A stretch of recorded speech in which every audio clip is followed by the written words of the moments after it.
Maligayang pagbabalik mga kasolid, latest update sa ating bumatong si Cuadro Alas. John Casimiro nagbigay na rin ng kanyang reaksyon patungkol sa laban dito kay Saul Sanchez. Dating promoter na si Sean Gibbons, minura ang ating pangbato.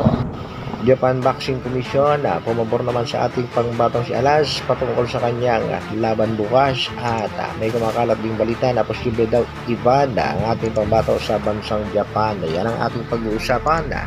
Para sa ating unang balita mga kasolida, dating promoter ng ating pambatong si Alas na si Mr. Sian nagbigay nga ng komento patungkol nga yan sa pag-overweight ng ating pambato sa ginanap na weigh-in kanina lamang. Medyo hindi nga maganda sa tenga ang naging komento nitong si Mr. Sian sa ating pambatong si John Riel Casimiro. Pero kung tutusin mga kasolid, dapat wala nang pakialam itong si Mr. Sian dito nga kay John Riel Casimiro. Pero naman kumakalat na balita mga kasolid na posible daw i-ban ang ating pambatong si John Casimiro sa bansang Japan dahil nga sa hindi nakuha nito ang tamang timbang prior sa laban nito kay Saul Sanchez. Pero opinion ko lang mga kasolid, medyo malabo mangyayari ito dahil ang promoter ng ating pambatong si Cuadro Alas, John Casimiro ay isa ring Japanese. Basta sundin lang ng ating pambato ang demand ng kampo nitong si Saul Sanchez na hindi siya lalampas sa 128 pounds sa kanyang weigh-in bukas ng alas 10:45 ng umaga.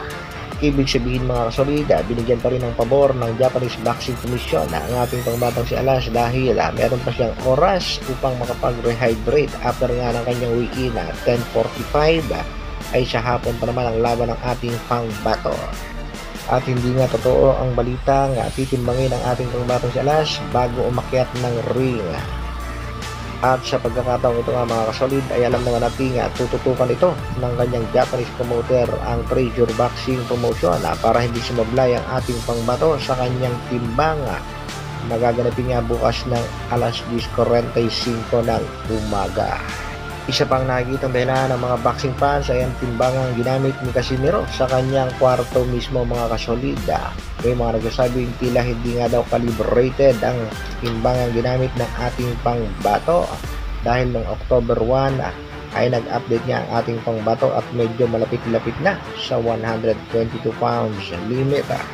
Ibig sabihin mga kasolid, sa loob ng 12 araw ay halos hindi na nakapagbawas ng timbang ang ating pangbato at napaka-imposible naman yan. At dahil nangyari na ngayon mga kasolid, isa lang ang ating dapat gawin suportahan natin ang laban ng ating pambatong si Alas na kahit medyo bihado nga sa bakbakan dahil nga sa demanda na hiningi ng kampo nitong si Saul Sanchez. Malaki pa rin naman ang pag-asang manalo sa bakbakan. Sa kabilang balita naman mga kasolida, shoutout sa mga team Casimiro na patuloy na sumusuporta sa ating pangbatong si John Riel Casimiro. Bagamat meron nga rehydration clause ang ating pangbato, nagbigay naman siya ng kanyang mensahe para dito sa kanyang mga kalabang si Saul Sanchez. Tiwalang-tiwala pa rin ang ating pangbatong si Alas na mananakaut at mapapatuloy niya itong si Saul. Courtesy sa channel ni Tol Rich Don. Isabaw natin, patulungin natin si Saul.